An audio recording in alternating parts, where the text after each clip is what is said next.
Sa isang tahimik na gabi, habang ang malamlam na hangin ay dahan-dahang dumadampi sa mga puno at ang mga bituin ay kumikislap sa kalangitan, isang kwento ng kagubatan at kalikasan ang magsisimula.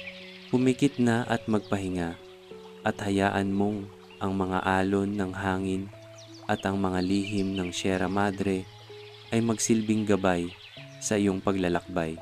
Dito, sa ilalim ng lilim ng matandang puno, ang mga kwento ng diwata at kalikasan ay muling bubangon, unti-unting maghuhubog ng isang mundong puno ng pag-asa, pagmamahal at pag-unawa. Sa bawat kwento, dahan-dahan mong mararamdaman ang pagyakap ng gabi at ang kapayapaang hatid nito, habang ang mga halaman at hayop ay naglalakbay sa iyong isipan. Ang mga aral ng kalikasan ay maghahatid sa iyo sa isang lugar ng kapayapaan kung saan ang bawat sandali ay isang pagninilay ng buhay at balanse.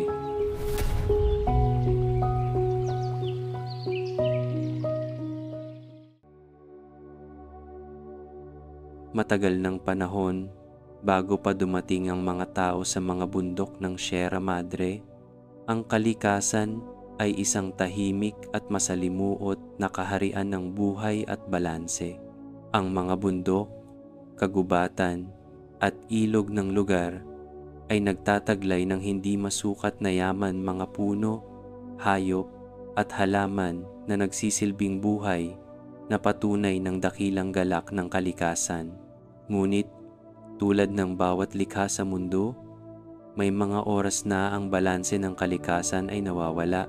Dahil dito, ang mga Diyos sa kalangitan ay nagdesisyon na magpadala ng isang nilalang na magbabantay at magtutok sa kalikasan ng Sierra Madre, isang lugar na sa simula pa lamang ay puno ng buhay at saksi sa kasaysayan ng mundo.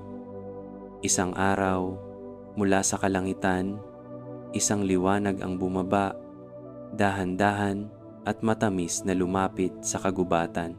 Ang liwanag na iyon ay hindi mula sa araw, kundi isang kislap na puno ng sakramento at sagrado. Ito ay isang diwata na may mahabang buhok na kasing itim ng gabi at isang mga mata na kumikislap ng mga bituin. Ang mga tao sa paligid ay hindi pa nakikita ang nilalang na ito, ngunit ang kanyang presensya ay naramdaman ng bawat halaman, hayop at hayop na naglalakad sa bundok.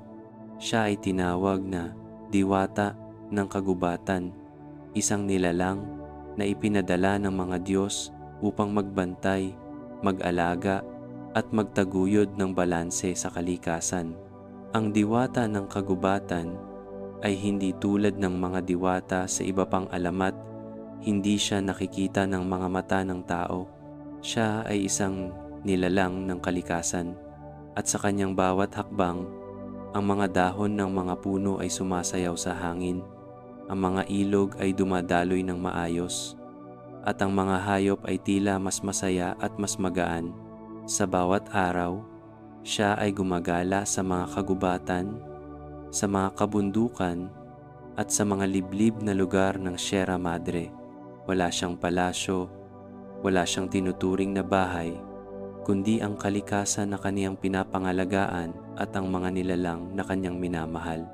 Sa pamamagitan ng kanyang mga kamay, ang mga halaman ay lumalaki, ang mga sugatang hayop ay gumagaling, at ang mga punong matagal nang namatay ay muling sumisibol. Sa kabila ng mga hindi nakikitang gawain ng diwata, isang mahalagang misyon ang ipinagkaloob sa kanya ng mga Diyos. Siya ay itinaguyod upang mapanatili ang balanse ng kalikasan, upang tiyakin na ang bawat nilalang ay magkakaroon ng bahagi sa buhay, at upang gabayan ang lahat ng nilalang patungo sa isang masagana at maayos na ugnayan. Pinili ng mga Diyos na hindi siya maging isang makapangyarihang nilalang na tatanggalin ng kasamaan, kundi isang mapagkumbabang tagapangalaga na magpapakita ng pag-ibig at malasakit sa kalikasan. Hindi siya naroroon upang manghimasok sa lahat ng bagay, kundi upang bantayan ang kanilang kalagayan at tiyakin na magpapatuloy ang likas na balanse. Ang diwata ng kagubatan ay isang nilalang ng pag-aalaga at pagpapagaling. Sa bawat silahis ng araw na sumisikat, siya ay sumasalubong sa kagubatan at sa mga nilalang sa paligid. Pinapawi niya ang uhaw ng mga halaman at itinatanim ang mga bagong binhi upang masiguro na ang mga puno at halaman ay patuloy na mamumuhay. Pinapakalma niya ang mga hayop na nag-aalala, tinutulungan ang mga ito na makahanap ng pagkain at ipinagpapalit ang kanyang lakas upang protektahan ang mga mas maliliit na hayop laban sa mga manghuhuli at salot. Ang kanyang bawat hakbang ay isang hakbang na nagdadala ng buhay at proteksyon sa bawat piraso ng kalikasan. Hindi pa alam ng mga tao sa paligid ang presensya ng diwata. Sa mga unang taon ng kanyang pagdating, siya ay isang alamat lamang, isang kwento na ikinukwento ng hangin sa mga dahon at ng ilog sa mga bato. Ang mga tao sa mga kabundukan ay patuloy na namumuhay sa kanilang simpleng buhay, hindi alam ang isang nilalang na nagmamahal at nagsisilbing tagapangalaga ng kalikasan. Ang mga hayop, mga halaman, at ang kalikasan sa kabuuan ay itinuturing na isang lihim na mundo, ay isang mundong magpapatuloy sa pag-iral sa ilalim ng masalimuot na balanse na ipinagkaloob ng diwata. Sa mga unang taon ng kanyang buhay sa Sierra Madre, hindi naging madali ang kanyang misyon. Ang mga panahon ay nagbabago at ang kalikasan ay humaharap sa mga pagsubok. Minsan, ang mga hangin ay malupit at ang mga ulan ay matindi, ngunit ang diwata ay nanatiling matatag tulad ng mga punong nakatayo sa gitna ng unos. Ang misyon ng diwata ay hindi lamang tungkol sa pag-aalaga, kundi pati na rin sa pagtutok sa mga oras ng pangangailangan. Siya ay naging simbolo ng pag-asa sa mga nilalang ng Sierra Madre at siya ay patuloy na gumabay sa kanilang pag-iral. Ang diwata ng kagubatan ay isang nilalang na ipinadala ng mga Diyos upang magbigay ng balanse at pagmamahal sa kalikasan. Ang kanyang kwento ay isang kwento ng paglikha, ng pag-ibig sa kalikasan, at ng misyon ng isang nilalang na walang hangarin kundi ang mapanatili ang balanse ng mundo. Ang Sierra Madre ay naging isang tahanan ng buhay, isang lugar na tanging ang diwata lamang ang nakakaalam ng kanyang mga lihim, at sa kanyang mga kamay ipinagkaloob ang bawat hakbang ng buhay na patuloy na magbubukas ng mga posibilidad sa kalikasan. Sa kabila ng kanyang pagiging lihim, ang diwata ng kagubatan ay nagsimula ng isang dakilang misyon na magiging bahagi ng kwento ng Sierra Madre. Siya ang ina ng lahat ng buhay, isang tagapangalaga ng kalikasan na magbibigay ng pag-asa sa darating na mga taon, isang kwento ng paglikha na magpapatuloy habang ang kalikasan ay umiiral.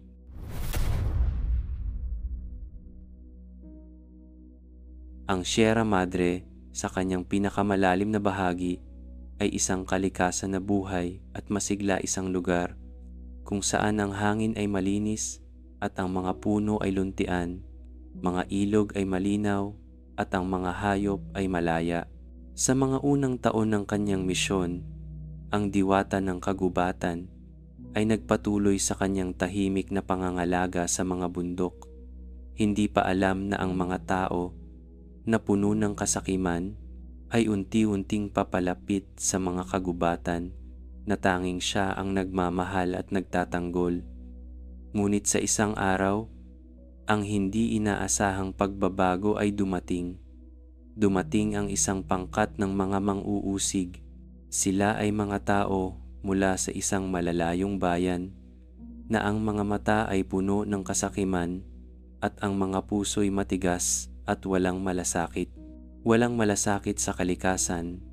Ang mga mang-uusig ay dumating upang maghanap ng yaman sa kagubatan ng Sierra Madre. Hindi nila alam ang tunay na halaga ng kalikasan para sa kanila. Ito ay isang walang katapusang yaman na maaaring kunin at gamitin para sa kanilang sariling kapakinabangan. Ang kanilang mga layunin ay simple: magputol ng mga puno, magmina, manghuli ng mga hayop, at pagsamantalahan ang likas na yaman ng bundok. Walang malasakit sa kagandahan ng Sierra Madre.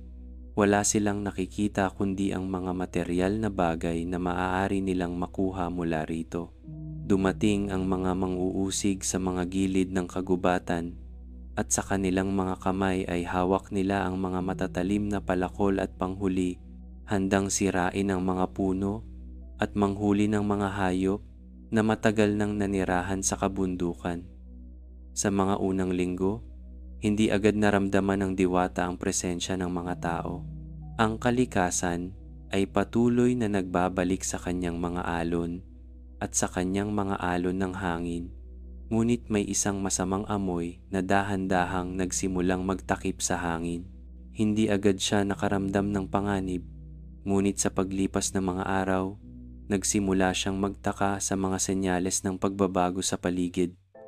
Ang mga punong matagal nang namumuhay ay nagsimulang matamlay at mawalan ng buhay. Ang mga hayop ay tila naaaligaga at ang mga ibon ay nagsimulang magtago. Hindi agad nakarating sa pandinig ng diwata ang mga tunog ng mga palakol na pumapalo at ang mga ingay ng mga hayop na tinutuklaw at kinakaladkad. Ngunit habang lumilipas ang mga araw, naramdaman niya ang kakaibang pighati sa kanyang puso. Ang kalikasan na sa buong buhay niya ay kanyang pinapangalagaan ay nagsimulang magdusa. Dahan-dahang ang kanyang mga pandama ay nagising sa hindi matitinag na pagpasok ng mga manghuusig sa kanyang teritoryo. Ang mga ito ay hindi mga kaaway ng kalikasan sa kanyang mga mata, ang mga nilalang din ng Diyos. Ngunit ang kanilang hindi pagkakaunawaan sa likas na yaman ay nagdulot ng matinding pagkasira sa balanse ng Sierra Madre. Nang simulang gumuho ang ilan sa mga puno ng kagubatan at ang mga hayop ay masaktan, doon lamang nakaramdam ang diwata ng isang malalim na kalungkutan. Hindi siya nagalit, hindi agad siya sumiko ng galit, ngunit ang kanyang puso ay puno ng kalungkutan. Hindi niya naiwasang mapansin ang mga tanawin ng pagkasira, mga puno na puno ng buhay. Ngunit ngayon ay nakahandusay sa lupa ang mga hayop na wala ng tirahan. Ang mga tunog ng pang-aabuso at pagkawasak ay patuloy na dumating sa kanyang mga pandinig, at sa bawat araw, tila nagsisimula siyang magduda sa kanyang misyon. Hindi maiwasan ng diwata na magsimulang magtanong sa kanyang sarili, bakit nangyari ito? Ang kanyang layunin ay protektahan ang kalikasan. Ngunit paano niya mapipigilan ang mga taong hindi nakikita ang halaga ng kalikasan? Paano niya magagabayan ang mga nilalang ng bundok at ang mga manghuusig na tila walang malasakit sa buhay? Ang mga tanong na ito ay nagsimula ng magtanim ng kalituhan at hindi pagkakaunawaan sa kanyang puso. Sa kanyang galit at kalungkutan, isang malamlam na ulap ang dumaan sa mga kabundukan. Si diwata ng kagubatan ay nagsimulang gumamit ng kanyang kapangyarihan upang pigilan ang mga manghuusig, ngunit sa kabila ng kanyang mga pagsisikap, patuloy na nagpatuloy ang kanilang pagkasira sa kalikasan. Nagpadala siya ng mga malalakas na hangin at ulan upang magtago ang mga mang-uusig sa mga puno. Ngunit sa halip na magsisi at magbago, mas lalo silang naging matigas ang ulo at patuloy na nagpatuloy sa kanilang mga gawain. Ang mga mang-uusig ay hindi tinigilan ang mga kahoy, hindi iniiwasan ang mga hayop, hindi nila nakikita ang kalikasan bilang isang buhay na organismo na may damdamin at pangangailangan. Para sa kanila, ang Sierra Madre ay isang lugar na para lamang sa kanilang mga pangarap na mapagkamal ng yaman. Habang nakatayo sa gitna ng kagubatan, nakaramdam si Diwata ng matinding hinagpis.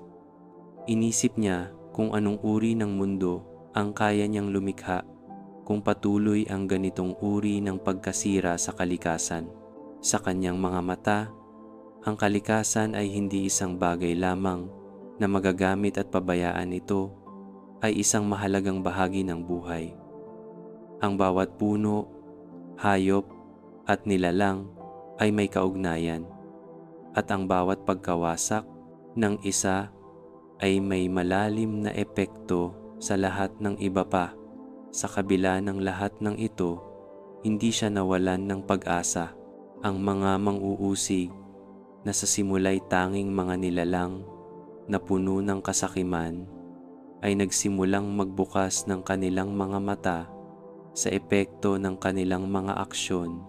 Hindi alam ni Diwata kung paano, ngunit sa kabila ng kanilang matitigas na ulo, umaasa siya na darating ang panahon na makikita rin nila ang tunay na kahalagahan ng kalikasan at ang kanyang pagpapahalaga sa buhay.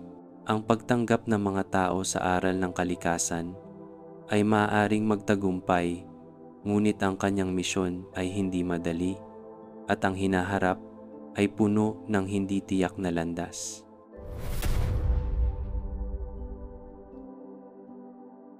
Kung nagugustuhan mo ang ating kwento, kapatid, huwag kalimutang i-like ang video na ito at mag-subscribe sa channel. I-comment mo rin kung taga saan ka at anong kwentong alamat ang gusto mong isunod namin. Ngayon, balik tayo sa kwento. Matapos ang mga linggong puno ng kalungkutan, ang Diwata ng kagubatan ay nagsimulang makaramdam ng matinding hinagpis at galit. Isang galit na hindi matitinag, hindi matatawaran. Ang kanyang mga mata na dati puno ng malasakit at kabutihan ay nagningning ngayon ng isang kakaibang liwanag, isang liwanag na naglalaman ng kapangyarihan, ngunit kasabay nito ang takot na dala ng malupit na desisyon. Habang ang mga mang-uusig ay patuloy na naninira at nagmimina sa kanyang kagubatan, wala ni isang pahiwatig ng pagnanais na magbago o magsisi. Patuloy nilang pinapalakas ang kanilang mga gawain at ang Sierra Madre ay tila nawawala na ang sigla. Ang mga puno ay nagiging kalansay, ang mga hayop ay nagtatago at ang mga ilog ay nagiging marumi.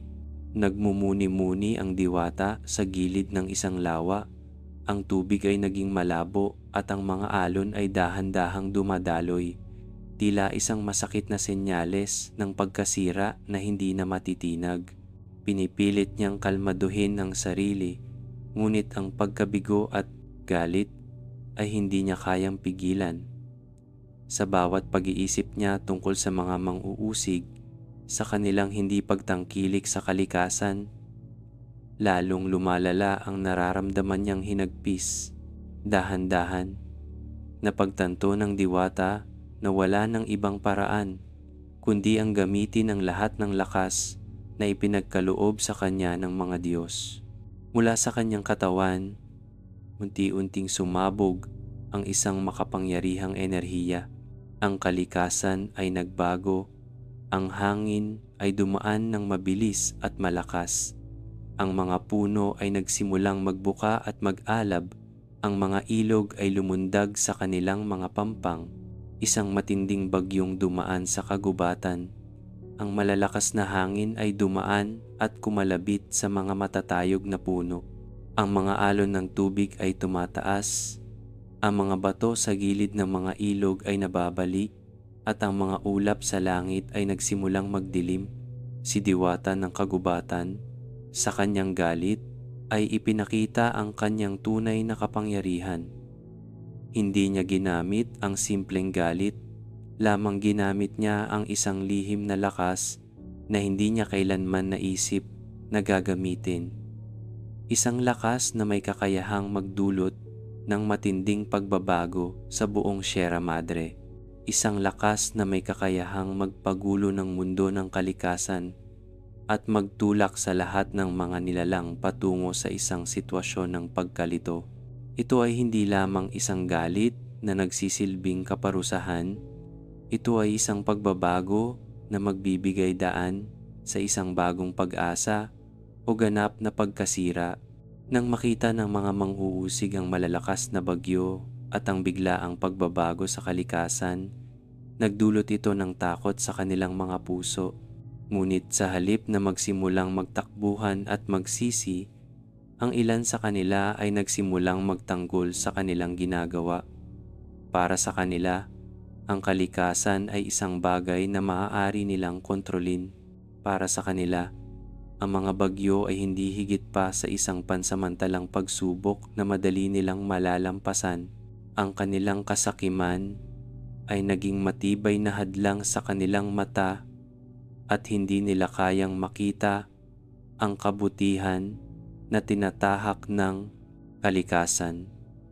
Patuloy na nagkakaroon ng matitinding lindol sa ilalim ng lupa at ang mga bundok ay gumagalaw. Ang mga hayop ay nagsimulang magtago sa mga lungga. Ang mga ibon ay nagtatago sa mga puno at ang kalikasan ay tila isang lugar na puno ng kaguluhan. Sa bawat pagyanig ng lupa, si Diwata ay lalong nawawala sa kontrol. Ang kanyang kapangyarihan ay nagsimulang magbago ng puok, ngunit siya rin ay nagsimulang mawalan ng pag-asa. Pinipilit niyang itaboy ang mga mang-uusig, ngunit sa bawat bagyong ipinadala niya, ang mga tao ay patuloy na nagmamatigas. Hindi siya nagtagumpay. Nagmumuni si Diwata sa isang malaking puno na siya mismo ang nag-alaga at nagbigay ng buhay. Sa ilalim ng puno, siya ay nagdasal at humingi ng gabay sa mga Diyos. Paano ko ba sila mapipigilan? Ang kanyang tanong sa sarili. Paano ko sila matutulungan na makita ang halaga ng kalikasan na may buhay at may kasaysayan? Ang sagot na kanyang natanggap mula sa kanyang mga gabay ay hindi sa pamamagitan ng pagkawasak, kundi sa pamamagitan ng tamang gabay at pagpapakita ng tunay na kahulugan ng kalikasan sa mga tao. Ang kanyang lakas ay hindi isang paraan upang masaktan ang mga tao, kundi upang ipakita sa kanila ang mas malalim na katotohanan. Ang kalikasan ay may halaga na hindi maaaring sukatin ng materyal na yaman. Si Diwata ay nagpasya na baguhin ang kanyang paraan ng pagpapakita ng kapangyarihan. Sa halip na ipakita ang galit sa buong Sierra Madre, ginamit niya ang natitirang lakas upang gabayan ang mga mang-uusig patungo sa isang lugar kung saan magkakaroon sila ng pagkakataong makita ang kabutihan ng kalikasan. Sa bawat sandali, siya ay muling nag-isip, nagmuni, at natutunan na ang tunay na kapangyarihan ng kalikasan ay hindi nakasalalay sa pagkawasak, kundi sa pag-unawa at pakikipagtulungan. Ang mga mang-uusig ay nagsimulang magbukas ng kanilang mga mata sa realidad na hindi nila nakikita sa simula. Ang bagyong na ipadala ng Diwata ay nagbigay daan sa isang mas malalim na pag-unawa sa kalikasan. Ngunit sa ganitong paraan, nagsimulang magsanib ang kapangyarihan ng kabutihan at kasakiman.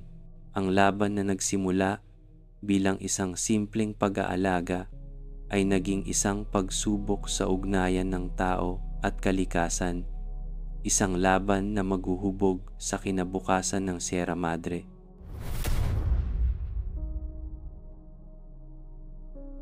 Habang ang mga mang-uusig ay patuloy na ginugol ang kanilang panahon sa pagkawasak ng kalikasan, naramdaman ng diwata ng kagubatan ang matinding bigat ng pagkatalo. Sa kabila ng lahat ng kanyang pagsusumikap upang protektahan ang Sierra Madre, tila isang hindi malulutas na laban ang kanyang hinaharap. Ang mga puno na minsan ay puno ng buhay at lakas ay naging kalansay, mga ugat na naglalakbay sa matigas na lupa at mga sanga na walang kabuhay-buhay. Ang mga ilog na siyang ugat ng kalikasan ay nagiging marumi at nagtataglay ng dumi mula sa mga kumbersyon ng tao. Ang mga hayop na minsang nagsisilibing kalasag ng kagubatan ay nagsimulang magtago o mawalan ng tirahan.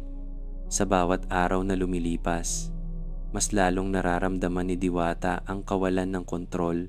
Ang kanyang mga galit na bagyo at lindol ay hindi sapat upang pigilan ang mga mang-uusig.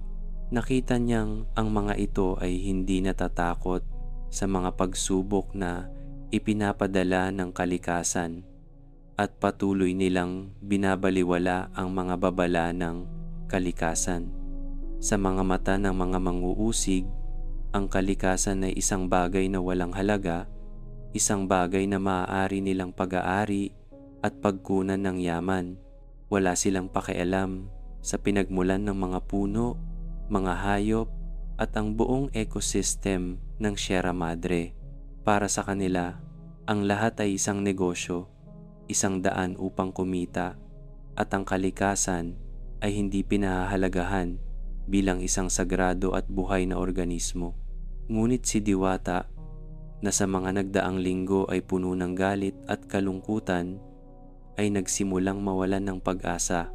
Ang kanyang layunin bilang tagapangalaga ng kalikasan ay nagsimulang maging isang mahirap at malupit na tungkulin. Ang mga dasal at hiling na mga tulong mula sa mga Diyos ay tila hindi nasasagot.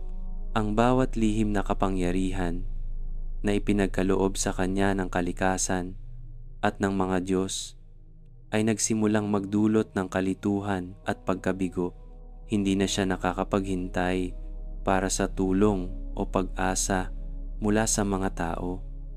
Ang mga mang-uusig ay matigas ang ulo at patuloy na nagsasagawa ng mga pagkakasala sa kalikasan. Sa isang punto, si Diwata ay naramdaman na tila wala ng silbi ang lahat ng kanyang pagsubok. Ang kanyang puso ay nahulog sa kalungkutan, ngunit may isang malamlam na liwanag na dahan-dahang pumasok sa kanyang kalooban, isang liwanag na hindi makikita sa mata ng iba. Isa itong liwanag ng determinasyon, ng pagpapasya na hindi titigil habang ang kabundukan ng Sierra Madre ay patuloy na lumulubog sa pagkawasak. Isang malalim na tinig mula sa kalikasan ang pumuno sa kanyang puso. Huwag sumuko, may oras pa. Isang gabi, habang ang buong kabundukan ay tahimik at ang hangin ay malambing, ang Diwatang nag-iisa ay nakatayo sa tuktok ng isang mataas na bundok. Ang kalangitan ay binabalot ng mga ulap at ang mga bituin ay hindi masilayan. Dito siya nagpasya ang gabing ito ang magbibigay sa kanya ng sagot sa lahat ng tanong at pagdududa. Ipinagpalibanan niya ang mga hakbang ng pag-aalaga, ng pagpapatawad at ng pagninilay-nilay. Wala nang pag-aalinlangan, gagamitin niya ang lahat ng kanyang lakas, pati na ang natatagong galit upang ipagtanggol ang kalikasan. Nagkaroon siya ng isang matinding pagpapasya, isang desisyon na naglalaman ng sakripisyo, hindi lamang ng kanyang kapangyarihan, kundi pati na ng kanyang sariling pagkatao. Hindi na siya makakatulong kung patuloy siyang magiging mahina at mapagpasensya. Ang kalikasan ay nangangailangan ng tunay na pagpapakita ng lakas at tapang, at hindi na siya maghihintay pa ng tulong mula sa mga mang-uusig. Minsan, kailangan ng kalikasan ng isang seryosong pagbabago, at para mangyari ito, kailangan niyang gamitin ang huling bahagi ng kanyang lakas. Sa isang malupit na galit, ang mga kamay ni Diwata ay naglabas ng isang matinding enerhiya, isang pagsabog ng lupa at hangin sa isang iglap. Ang buong Sierra Madre ay nagdanas ng isang malupit na lindol. Ang buong kabundukan ay nag-alimpuyo. Ang mga puno ay naglalakad at natutumba, at ang mga ilog ay tumataas at sumasabog. Ang mga ulap sa langit ay nagsimulang magtago ng liwanag, at ang mga hangin ay bumangon mula sa kailaliman ng kalikasan. Tinatangay ang lahat ng matigas at walang silbi. Ang mga mang-uusig ay nakaramdam ng takot, habang ang lupa ay nagbabalik ng kanilang mga kamalian. Ang galit ni Diwata ay hindi lamang nagdulot ng pagkasira, nagdulot ito ng muling pagsilang ng kabundukan. Sa bawat pagyanig ng lupa, ang Sierra Madre ay nagkaroon ng bagong anyo, isang bagong lakas na magbibigay daan sa isang bagong pag-asa.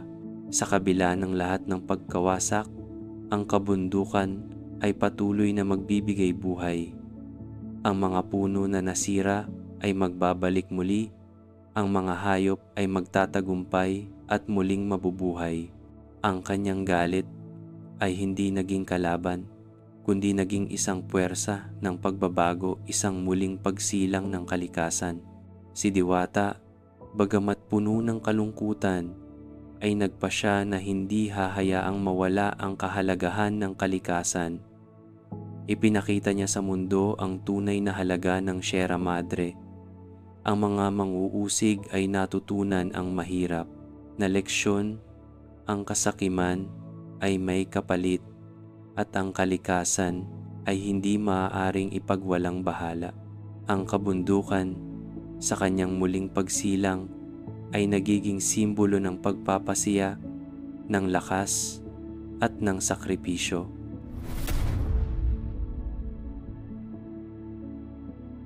Matapos ang matinding galit na ipinakita ni Diwata, isang napakalakas na pagbabago ang naganap sa kabundukan ng Sierra Madre.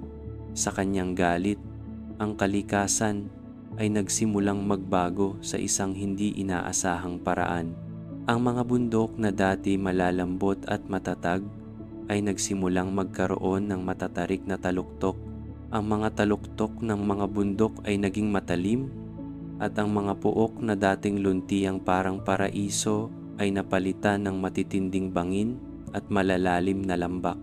Ang mga ilog na dati dumadaloy ng maayos at tahimik ay naging magaspang, at ang kanilang mga agos ay pabilis ng pabilis, parang mga ligaw na hayop na hindi kayang kontrolin. Sa bawat galit ng Diwata, ang kalikasan ay nagkaroon ng bagong hugis, isang hugis na puno ng tensyon at galit, ngunit sabayang nababalutan ng isang misteryosong kapangyarihan.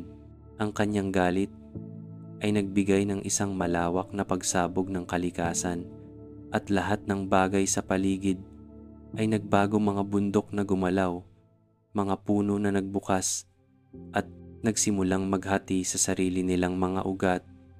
Habang ang kalikasan ay nagbabago, isang malalim na sigaw mula sa kabundukan ang dumaan, na parang nagsasabing hindi pa tapos ang lahat. Sa kabila ng lahat ng ito, ang mga mang-uusig na patuloy na sumisira sa kalikasan ay hindi natuto. Ang mga hakbang nila ay patuloy na matigas at puno ng kasakiman. Sa kanilang mata, ang kabundukan ay isang yaman na hindi pa nila ganap na nasasakop, at wala silang pakialam kung paano ang kalikasan ay bumangon mula sa pagkasira. Patuloy nilang nilusob ang mga bundok ng Sierra Madre Hindi alintana ang mga babala ng kalikasan. Ang mga bagyong ipinadala ng diwata, ang lindol na nagpabagsak sa kabundukan, ay hindi naging sapat upang pigilan sila. Para sa mga mang-uusig, ang kanilang layunin ay mas mahalaga kaysa sa buhay na nilalaman ng kalikasan. Ngunit sa kabila ng kanilang hindi pagpapansin sa kalikasan, ang kabundukan ng Sierra Madre ay patuloy na binabalik ang kanyang kalakasan. Hindi tumigil ang kalikasan sa pagpapakita ng kanyang puwersa. Ang mga taluktok na naging matatarik ay nagsimulang magbukas at mula sa mga bitak ng lupa, isang bagong uri ng buhay ang lumitaw. Mga bagong halaman, mga puno na matibay at matatag ang nagsimula muling tumubo. Ang mga hayop na dati nagtakbuhan at nagtago ay nagsimulang magbalik at muling buhayin ang masaganang ekosistema na noon ay nawala. Ang balanse ng kalikasan ay muling nagpatuloy, bagamat may kasamang sakripisyo at pagdurusa. Ang galit ni Diwata ay nagbigay ng pagkakataon na muling buhayin ang kabundukan, ngunit ito ay isang buhay na mas malupit at mas matatag kaysa sa dati. Ang kabundukan ay naging isang simbolo ng muling pagsilang, isang pagsilang na may kasamang mga pagsubok at hamon. Ang mga mang-uusig, bagamat patuloy na nagsusumikap upang sakupin ang kabundukan, ay nagsimula ring makaramdam ng takot. Ang mga hindi nila kayang kontrolin ay hindi nila pwedeng basta-basta pagharian habang patuloy nilang tinatangka na angkinin ang kabundukan. Nagbago na ang mga bundok ng Sierra Madre. Hindi na ito ang bundok na kilala nila. Noon ito ay isang bundok na may kasamang puwersa at mga sakripisyo na maghahatid ng pagbabago sa kanila. Sa kabila ng lahat ng kaguluhan at pagkabagsak, isang malalim na aral ang natutunan ng lahat. Hindi lahat ng bagay ay maaaring kontrolin ng tao. Ang kalikasan ay may buhay at kapangyarihan na hindi kayang gawing kasangkapan ng mga mang-uusig. Ang tunay na puwersa ng kalikasan ay hindi makakamtan ng kasakiman at lakas ng tao, kundi ng pagkakaroon ng malasakit at pangangalaga. Ang kabundukan ay isang saksi ng lahat ng ito. Ang kalikasan ay may kakayahan ng muling pagsilang at pagbabalik ng balanse, ngunit tanging sa pamamagitan ng paggalang at pag-unawa sa Kanya. Sa huli, hindi lamang si Diwata ang nagtagumpay. Ang kalikasan, sa kanyang pinakamalupit na pagsubok, ay natutunan ang tunay na kahulugan ng pagpapatawad at bagong simula. Habang ang kabundukan ay patuloy na nababago at ang mga mang-uusig ay patuloy na naglalakad sa kanilang landas, natutunan nila ang kahalagahan ng paggalang sa kalikasan at ang tunay na kahulugan ng balanse. Hindi na lamang isang alon ng galit ang bumangon sa kabundukan, kundi isang alon ng bagong pag-asa.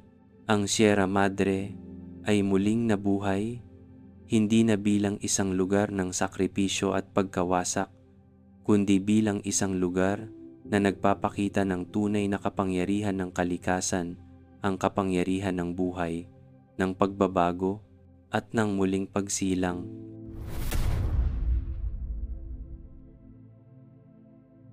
Matapos ang mga matinding pagsubok at trahedya, ang Sierra Madre ay nagbago magpakailanman. Sa ilalim ng matinding galit na ipinakita ni Diwata, ang kabundukan ay nagkaroon ng bagong hitsura, mga matatarik na bundok, malalalim na lambak at makakapal na kagubatan. Ngunit sa likod ng pagkawasak at pagbabago, isang bagong pagkakataon ang nagbigay ng liwanag sa lahat. Sa kabila ng mga pagkatalo at pagkagugol ng kalikasan, Napagtanto ng mga tao na ang tanging paraan upang muling buhayin ang Sierra Madre ay hindi sa pamamagitan ng kasakiman at pagsasamantala, kundi sa pagtutulungan at malasakit sa kalikasan. Ito ang simula ng muling pagsilang ng kagubatan, isang pagkakataon na magbabalik sa buhay ang kagubatan at mga nilalang nito. Matapos ang mga kalamidad, nagsimula ang mga tao, lalo na ang mga anak ng mga manghuhusig, na magtulungan upang itama ang mga pagkakamali ng nakaraan. Ang mga batang namuhay sa ilalim ng mahigpit na pagkontrol ng mga magulang na nagbigay diin sa material na yaman ay nagsimula ng magbago ng kanilang pananaw. Sila ay naglakbay mula sa kanilang mga tahanan patungo sa mga gilid ng Sierra Madre. Dala ang mga aral na natutunan mula sa kanilang mga magulang at mula sa mga matatandang tagapangalaga ng kagubatan, ang mga nakaligtas na hayop, halaman at kalikasan na nagbigay gabay sa kanilang misyon. Ang mga matandang tagapangalaga ng kagubatan ay mga tao na may malalim na ugnayan sa kalikasan. Hindi sila mga mang-uusig, kundi mga taga-alaga ng mga punong matagal nang nanatili sa kagubatan. Sila ang mga nagpatuloy sa mga kwento ng diwata, mga kwento ng proteksyon sa kalikasan, at mga aral tungkol sa pag-aalaga at pagpapahalaga sa lahat ng nilalang ng Sierra Madre. Ang mga batang tao na lumaki sa mga kabila ng pagkawasak at kalupitan ng mga nakaraang salinlahi ay nagsimulang magtulungan at magtanim muli ng mga puno, halaman, at bulaklak sa mga pook na nawasak. Dahan-dahan nilang binuo ang kagubatan, pinapalitan ang mga sira at wasak na mga bahagi ng buhay na nawala. Nagtanim sila ng mga bagong puno sa mga lugar na dati walang kalikasan, at dahan-dahan nilang pinuno ng buhay ang mga ilog at daluyan ng tubig na dati madumi at puno ng basura. Habang ang mga bagong henerasyon ay nagsisimulang magtulungan, nagsimula ang mga matatanda sa kanilang mga pamilya na magturo ng mga tradisyon at aral na dati ay iniwasan ng mga nakaraang henerasyon. Pinag-aralan nila ang mga lumang kaalaman, ang mga paraang ginamit ng mga unang tao upang magtanim, mag-alaga ng mga hayop, at magpalago ng kalikasan. Hindi lamang ang mga halaman at mga puno ang kanilang tinutulungan. Kasama ng mga batang tao, ang mga matatandang tagapangalaga ay nagsimulang magtulungan upang muling buhayin ang mga ekosistema. Ang mga ilog ay linisin, ang mga bundok ay palaguin, at ang mga hayop ay protektahan. Muling ibinalik nila ang masaganang likas na yaman na sa matagal na panahon ay nawala. Ang pagtutulungan ng tao at kalikasan ay hindi nagtatapos sa mga puno at halaman. Ang mga bata at matatanda ay nagtulungan hindi lamang upang magtanim, kundi upang magtulungan at makipagtulungan sa mga hayop. Nagsimula ang isang malalim na koneksyon ng tao at kalikasan. Ng mga tao ay nakikinig sa mga hayop, at ang mga hayop ay nagbigay ng gabay at kaalaman. Ang mga ibon na dati tumutok sa mga puno ay nagsimula ng muling magbigay ng tamang direksyon. Ang mga hayop ay nagsimulang bumalik sa kanilang mga tirahan, at mga nilalang na hindi na makita sa mga bundok ng Sierra Madre ay nagsimulang magbalik sa kanilang mga tirahan. Dahan-dahan, ang mga ibon ay nagsimulang magtayo ng mga pugad sa mga puno, at ang mga kuneho ay nagsimulang maghukay ng mga lungga sa malalim na lupa.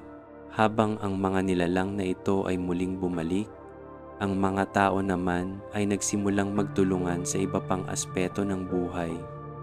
Ang mga kabundukan na dating iniiwasan ay nagsimulang maging lugar ng muling pagsilang. Nagkaroon ng mga komunidad na nagtutulungan upang magtanim, mag-alaga, at magtulungan sa pagbuo ng isang mas mabuting bukas para sa kalikasan at sa kanilang mga henerasyon.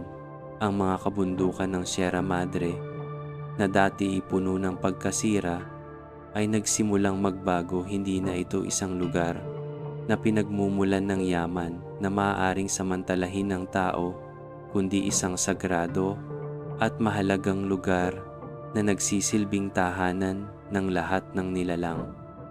Ang muling pagsilang ng Sierra Madre ay nagsimulang magbigay ng inspirasyon sa iba pang bahagi ng mundo, habang ang mga tao ng Sierra Madre ay nagsisimulang magtulungan. Ang kanilang buhay ay nagsimulang maging masagana at buo.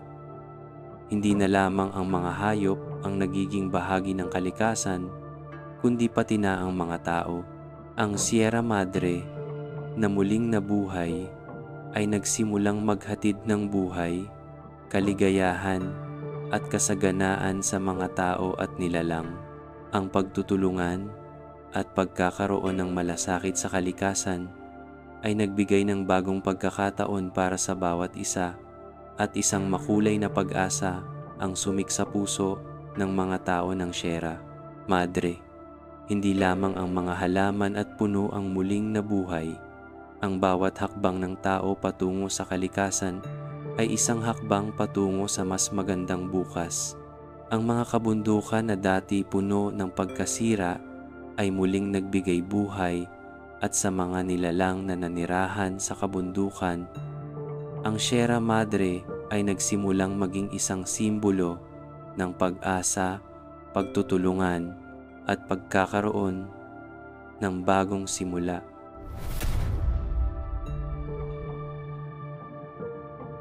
Matapos ang mga taon ng pagkawasak at muling pagsilang ng Sierra Madre, ang mga tao ng kabundukan ay nagbago. Ang mga kabataan na pinanganak mula sa aral ng kanilang mga magulang ay nagsimulang maglakbay sa mas malalim na bahagi ng kagubatan. Ang bawat pagpasok nila sa Sierra Madre ay isang paalala ng nakaraan, ng kasakiman, ng pagkawala at ng pagkawasak. Ngunit hindi na ito ang kabundukan na kanilang iniwan. Ang mga nilalang na naging saksi sa kasaysayan ng Sierra Madre ay natutunan ang halaga ng kalikasan at ang pagpapahalaga sa mga simpleng biyaya nito. Pinipilit ng bawat isa na muling itama ang kanilang mga pagkakamali at tanggapin ang mga aral ng diwata. Ang mga kabundukan na dati ay puno ng galit at kasakiman ay nagsimulang magbago. Muling nabuhay ang mga halaman at puno, at ang mga hayop na noon ay nawawala ay nagsimulang magbalik. Ang mga tao na dati ay nakikibahagi lamang sa mga mang-uusig ay nagsimulang magtulungan at mag-alaga ng kalikasan. Natutunan nilang humingi ng tawad sa kanilang mga pagkakamali, hindi lamang sa kalikasan kundi pati na rin sa mga nilalang na nagbigay buhay sa Sierra Madre. Ang mga batang nakatanim na sa kanilang mga puso ang mga aral ng diwata ay nagsimula ng magsagawa ng mga ritual at pag-aalaga sa kalikasan upang muling mapagtibay ang kanilang ugnayan dito. Si Diwata, na matagal nang nawala mula sa kabundukan matapos ang matinding galit na ipinakita sa mga mang-uusig, ay nagsimulang muling magbalik. Ang kanyang katawan ay punong-puno ng mga pira-pirasong alon ng hangin at mga ulap. Ngunit sa kabila ng lahat ng iyon, ang kanyang mga mata ay naglalaman ng malalim na kapayapaan. Hindi na siya ang diwata na puno ng galit, kundi isang nilalang na may pagpapatawad sa kanyang puso. Habang ang mga tao ng Sierra Madre ay nagsisimulang magtulungan, si Diwata ay naglakbay patungo sa pinakapuno ng kabundukan, isang lugar na naging sagrado sa kanyang puso. Dito niya muling nadama ang ugnayan ng kalikasan at ang kahalagahan ng kanyang misyon. Isang gabi, habang ang mga bituin ay kumikislap sa kalangitan at ang malamlam na liwanag ng buwan ay nagbigay gabay sa kabundukan, nagdesisyon si Diwata na magpatawad. Ang mga tao ng Sierra Madre na ngayoy naglalakad sa landas ng pagbabago ay hindi na kasing tigas ng kanilang mga puso noong nakaraan. Ang kanilang mga puso ay puno ng kababaang loob at pag-unawa sa kalikasan. Dahan-dahang dumaan si Diwata sa mga kagubatan at habang dumadaan siya, ang bawat puno, halaman at hayop ay nagsimulang magbigay galang sa kanyang presensya. Ang hangin ay naging banayad at ang mga ulap ay nagbigay daan sa liwanag ng buwan na tinatanglawan ang kabundukan. Ang kalikasan ay sumalubong sa kanya bilang isang ina na nagbabalik sa kanyang mga anak. Sa kanyang pagbabalik, nagsimula si Diwata ng isang ritual ng pagpapatawad, isang seremonya ng pagkakaisa sa kalikasan at sa mga tao. Dinala niya sa mga tao ang mga aral ng kagubatan, mga aral ng pagpapatawad at pagmamahal sa kalikasan, ang mga tao ng Sierra Madre na ngayon ay may mas malalim na pag-unawa ay nakinig sa kanyang mga salita. Tinuruan sila ni Diwata ng kahalagahan ng pag-alaga sa kalikasan, ng pagrespeto sa mga nilalang na kanilang tinatangkilik at ng pagpapatawad sa kanilang nakaraan. Ang kalikasan, ayon kay Diwata, ay hindi lamang isang bagay na dapat ingatan, kundi isang nilalang na may buhay na tulad ng bawat isa sa kanila.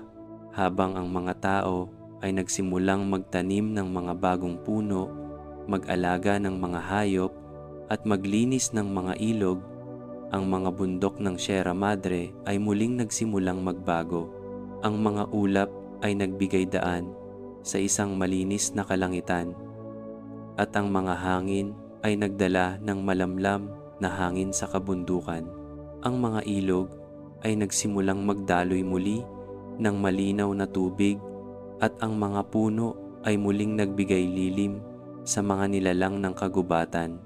Ang pagbalik ng Diwata ay nagsimbolo ng bagong simula, isang bagong simula para sa kalikasan at para sa mga tao ng Sierra Madre.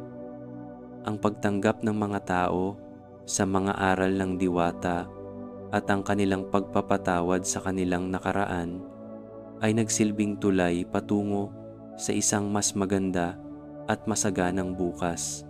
Si Diwata, sa kanyang pagpapatawad, ay nagsimula ng isang bagong kabanata sa kasaysayan ng Sierra Madre. Ang kanyang mga aral ay nagsilbing gabay sa mga susunod na henerasyon ng mga tao na maninirahan sa kabundukan. Ang kalikasan na minsan ay nagdusa mula sa kasakiman at pagkawasak ay ngayon ay nagsisilbing simbolo ng pagkakaisa at pagpapatawad, isang paalala sa lahat ng nilalang na ang tunay na balanse sa kalikasan ay matatagpuan sa pamamagitan ng pagmamahal, malasakit at pagpapatawad.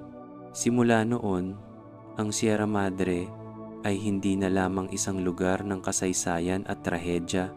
Ito ay naging isang simbolo ng pag-asa, isang paalala na ang kalikasan ay may kakayahang magpatawad at magbigay ng bagong simula sa mga nilalang nito. Ang mga tao, sa kanilang mga bagong natutunan, ay muling nakatagpo ng kanilang ugnayan sa kalikasan.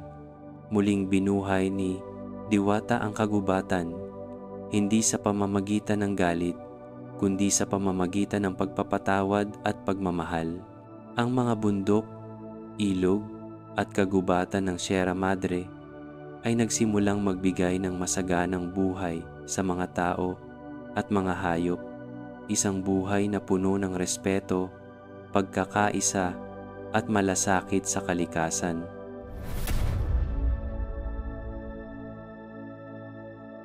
Ang araw ng pagdiriwang ay dumating ng tahimik at maayos, ngunit ang kahulugan nito ay hindi matatawaran. Matapos ang mga taon ng pagkasira at kalituhan, ang mga tao ng Sierra Madre ay muling nagtipon sa paanan ng bundok na ngayon ay tila muling nabubuhay, puno ng pag-asa at kasaganaan. Ang mga kabundukan na dating simbolo ng pagdurusa ay nagsimulang maging lugar ng muling pagsilang. Sa ilalim ng matandang punong itinaguyod ni Diwata ng kagubatan, ang bawat nilalang na naroroon, mga tao, hayop at kalikasan ay nagsama-sama upang ipagdiwang ang muling pagkakaroon ng balanse. Sa isang lugar na malapit sa gitna ng kabundukan, nagtipon ang mga tao ng Sierra Madre. Ang mga batang nagmula sa mga pamilya ng mga manguusig ay tahimik na naglakad patungo sa tuktok ng bundok na naging saksi sa kanilang nakaraan. Hindi na sila nagdalawang isip na maglakbay patungo sa kagubatan upang muling itaguyod ang mga aral ng Diwata. Ang mga bata na dati biktima ng kasakiman ng kanilang mga magulang ay ngayon ay mga tagapangalaga ng kalikasan, mga batang may malasakit at paggalang sa bawat nilalang sa kabundukan. Ang bawat hakbang ng mga kabataan ay nagsisilbing paggalang sa mga puno at hayop na muling nagsimulang magbuhay. Ang mga matatandang puno na nagbigay lilim sa kanilang mga ninuno ay muling nagbigay sa kanila ng pag-asa, at habang sila'y dumadaan sa mga agos ng ilog, naramdaman nila ang malamig na tubig na dumadaloy mula sa malalim na mga bukal ng Sierra Madre. Ang mga ilog na dati puno ng dumi at pagkasira ay ngayon ay malinaw, at ang mga bundok na minsang nabaon sa mga alon ng galit at pagkasira ay muling bumangon upang yakapin ang kanilang mga tagapag-alaga. Sa tuktok ng bundok, isang masalimuot na seremonya ang naganap. Ang mga batang henerasyon, kasama ang kanilang mga magulang, ay nagtipon sa ilalim ng lilim ng matandang puno, isang simbolo ng kalikasan at mga sakripisyo. Sa paligid, ang hangin ay tahimik, ngunit ang puso ng bawat isa ay puno ng galak at pagpapahalaga sa kalikasan. Isa-isang nagsimula ang mga tao sa pagsasalaysay ng kwento ng Diwata ng kagubatan, isang alamat na hindi lamang nagtuturo ng mga aral, kundi naging buhay na bahagi ng bawat isa sa kanila. Ang mga matatandang tagapangalaga ng kagubatan ay nagsimula ng kwento, at habang ang bawat salita ay binibigkas, nagbalik sa alaala ang lahat ng sakripisyo ni Diwata upang mapanatili ang balanse sa kalikasan. Ipinakita nila kung paano ang kalikasan, sa kabila ng pagkasira, ay muling nakatayo at nagbigay ng buhay sa mga nilalang na muling nagbalik sa kabundukan. Ang mga batang nakikinig ay nagsimulang magtanong, bakit ba ito nangyari? Bakit kailangang maghirap ang kalikasan at ang kanilang mga magulang? Ang kwento ni Diwata ay hindi lamang isang alamat. Ito ay isang kwento ng pagbabalik loob at pagbabago. Si Diwata, na muling bumalik sa kabundukan upang magpatawad, ay naging simbolo ng pag-ibig, malasakit at pagpapatawad. Ang kanyang mga sakripisyo ay nagbigay ng pagkakataon para sa mga tao upang magbago. Pinili niyang ipagpatuloy ang kanyang misyon, hindi sa galit, kundi sa pamamagitan ng pagtuturo sa mga tao ng tunay na halaga ng kalikasan, isang halaga na hindi nasusukat ng materyal na bagay. Habang ang kwento ay umuusad, ang mga bata ay nagsimulang magtanaw ng mas mataas sa Sierra Madre, ang mga bundok na nagsilbing tahanan ng mga aral ni Diwata. Bawat puno, bawat sanga ng mga matandang puno na may mga ugat na matagal nang dumaan sa lupa ay nagbigay sa kanila ng bagong lakas. Nagsimula silang magtanim ng mga puno at mag-alaga ng mga hayop, at sa bawat hakbang, ipinagdiwang nila ang muling buhay ng Sierra Madre. Ngunit hindi lamang pagtutulungan ang nagbigay sa kanila ng tagumpay. Ang mga anak ng mga manguusig ay nagsimulang magtulungan sa mga matatandang tagapangalaga ng kagubatan. Ang mga kabataan na tinuruan ng kanilang mga magulang ay ngayon ay nagpasya na maging mga guro sa susunod na henerasyon. Itinuro nila ang mga aral ng diwata sa mga kabataan, ang kahalagahan ng paggalang sa kalikasan, ng pagmamahal sa bawat nilalang, at ng pagpapatawad sa mga pagkakamali ng nakaraan. Hindi nila kinalimutan ang mga natutunan nila mula sa mga nakaraang taon ng kasakiman at pagkasira. Habang ang kwento ni Diwata ay nagpatuloy sa kabundukan, nagsimula ang mga bagong henerasyon na ipagpatuloy ang mga aral ng kagubatan. Pinagpatuloy nila ang mga ritual ng pasasalamat at paggalang sa kalikasan.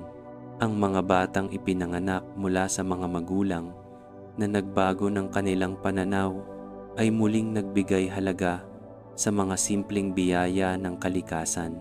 Ang Sierra Madre na noon ay tanging isang lugar ng pagkasira ay ngayon ay nag-symbolize ng bagong simula, hindi lamang para sa kalikasan kundi para sa mga tao. Sa paglipas ng mga taon, ang alamat ng Sierra Madre ay patuloy na ipinamamana mula sa isang henerasyon patungo sa susunod.